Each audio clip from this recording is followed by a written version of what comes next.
Good morning, welcome to Shooting for Scratch. My name's Pete and it's Tuesday the 11th of July 2017. I'm down here at Dan Whittaker's studio for my 10th lesson. More importantly, I'm down here for my second driver lesson.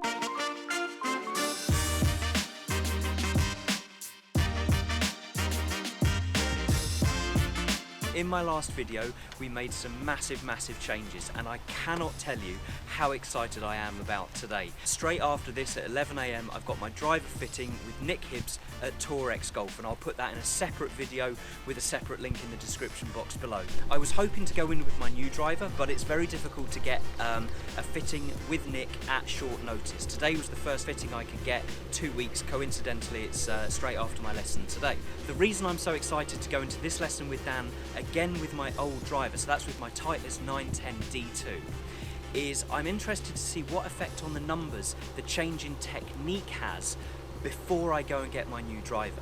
Right guys, so I'm going to head in there now. Dan's just arrived, we're going to get set up and warmed up, and I'll see you when I'm in there. The driver has definitely been going a lot better. This is still the Titleist 910 D2. Yeah. I've now set this back to 8.75. Bringing the tee height down slightly so that the middle of the ball is level with the equator of the top of the club. What I'm interested to see today is how fast I am swinging the club, with what I consider to be like my sort of new controlled driver swing that I found has been working so well for me over the last couple of weeks. Perfect.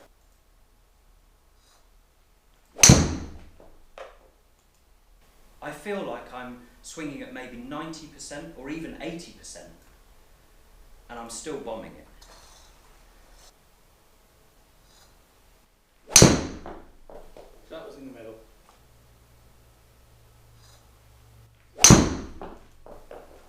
How'd that feel? That felt good. Smooth, tight cut, out the middle. From here at the top. 2 lines on the head. Head's going a little bit forwards. Down the line. Okay, it could be a fraction shorter. The path coming in is really good. Like, really good. So if we keep the head still.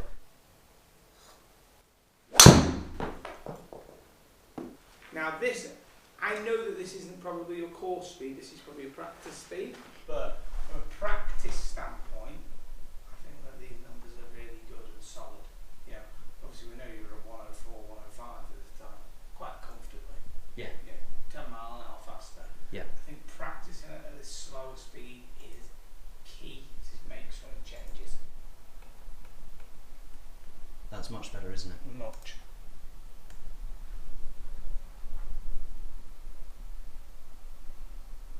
Yeah. Great.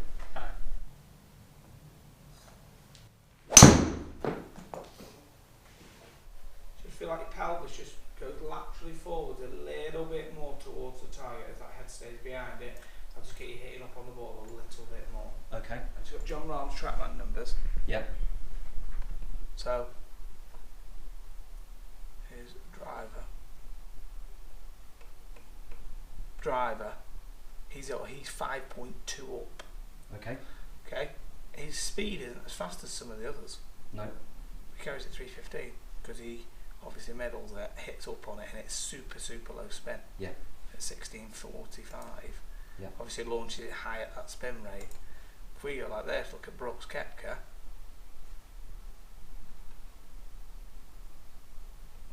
It's down 3.7. Yeah, he's 4.5 mile an hour faster. Yeah. His 20 carry is yards less. behind. So In carry. Attack angle is the key. okay. You can see there, one guy's 4 mile an hour faster, which should be 10 yards longer. Yeah. Theory. Yeah. But he hits 8 degrees more down, spins it more, 20 yards shorter. Yeah. Push the hips forward on the way through, keep the head behind the ball.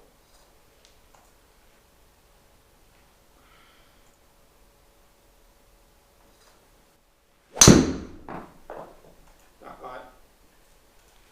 Definitely hips through more. So I pulled that one slightly, didn't I? Yes. I was definitely hitting up on that more. You actually weren't. Oh. 8 down. Really?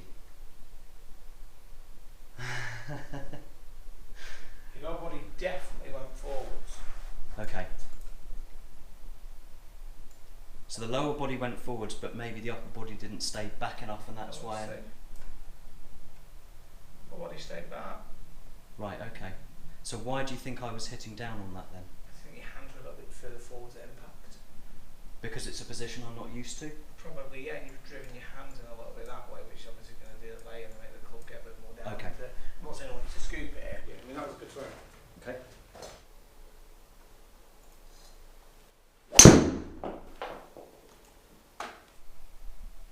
.4 up's the most up you've been. Okay. So am I getting the hip bump? Yes. The lateral shift to start the downswing. Watch that against from here. Goes that way. Yeah. And I'm nicely behind the ball there. That's a good move, that. Okay. That's great. Really good, mate. And the numbers are looking good as well. So that's 95 club head speed. So I can get more out of that, but that has been controlled. That sort of speed has been working really, really well for me. The smash factor's 1.5, so I'm fairly optimised there. Yeah, I'm middling them. Decent spin rate. This begs the question: do I need a new driver? Well, the spin rate, new one. Wait and see. I'm not fit. I need a new one anyway. I want a new one anyway. And a nice little tight cut on that. Now, what was that? Total 254. Right. Class. It's only because I woke up at like 5:30 this morning. I was just like, oh, I'm well excited. So just for a laugh then, I'm going to really try and hit up on this. Go on. And see what I can get.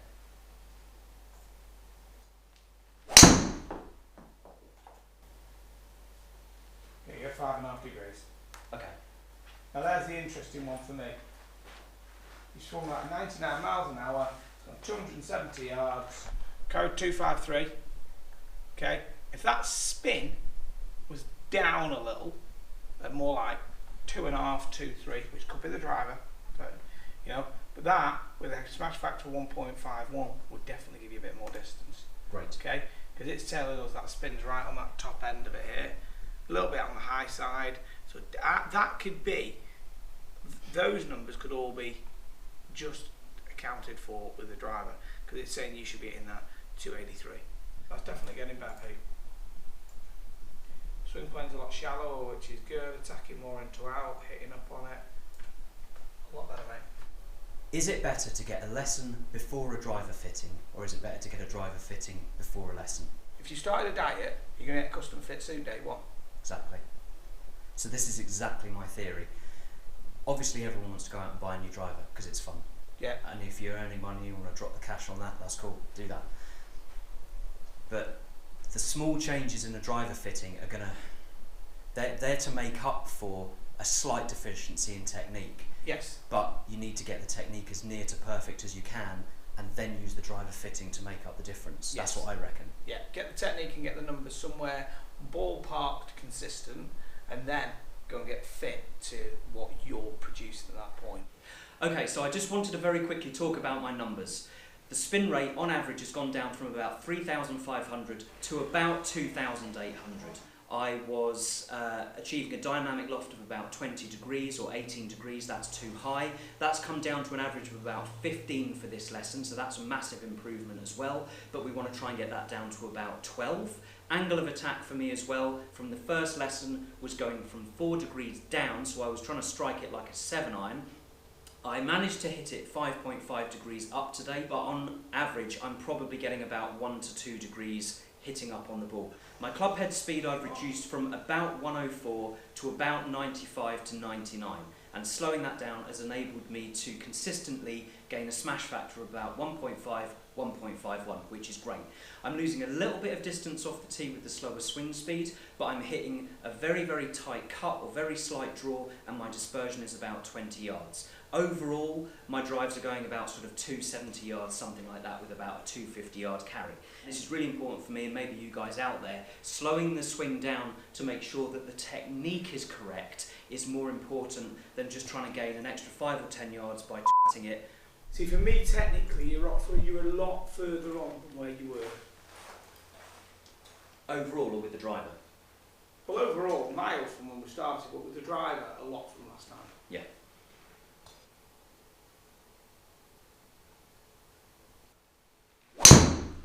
Oh, that wasn't my best swing.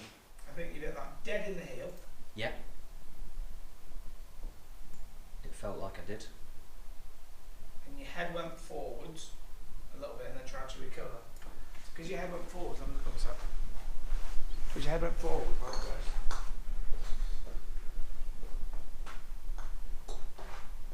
That's the centre of the face. Head went forwards, and backed. So see it then, heel, see that? Yeah. Okay, so you went there, shucked it a little bit, backed out, caught it in the heel. So what you need to do is get from the top there, low body more forwards, head staying back. You need to just hit up a little bit more. So literally just the slight slide forward in my head has caused me to fling my arms away from my body to try and catch them up, and that's why I've heel struck it. Yes. And then you backed out to correct it because you were trying to hit up on it. Yeah. If you hadn't gone back underneath it to hit up on it, you'd probably hit it quite straight but spinny and hit down on it. Yeah. 2.7 up. Yeah. Okay, so now I'm going to ask you a bit of a question. You might not want to put this on your video, it's up to you. Okay. Where are you losing your shots? So my putting technique is crap anyway, really bad, and that doesn't hold up under pressure. And then my head. There's nothing really wrong with the technical swing. I 4-putted on the 3rd green in the club champs. I 3-putted 3 times.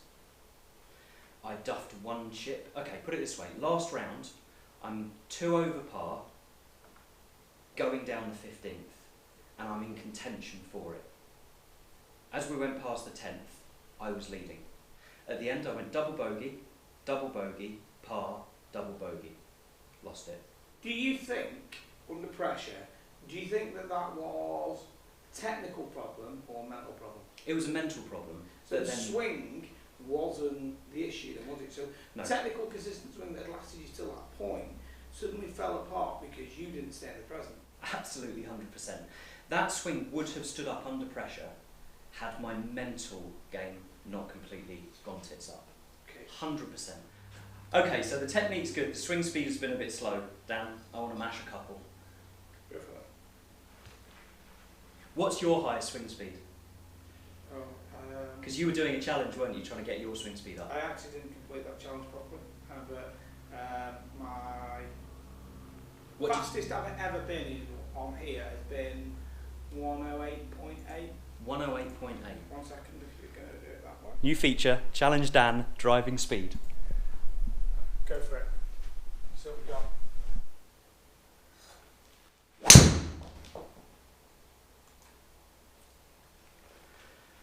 Oh, 108.2. That's a big hook though.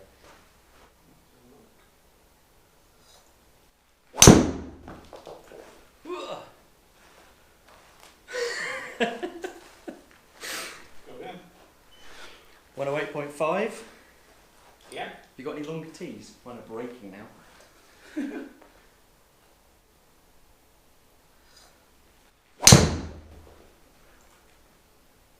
109.6. That's good.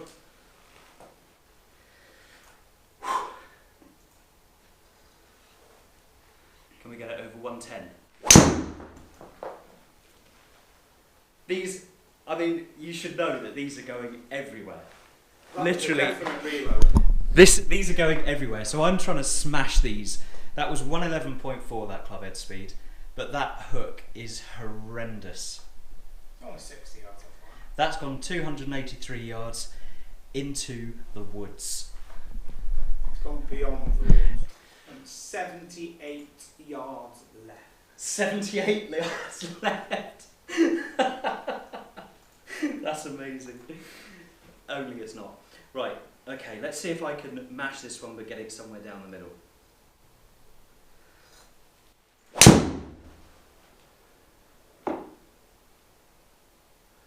No, you see, that was slower. 109.6 and I've blocked that right. What's that, about 30 yards right?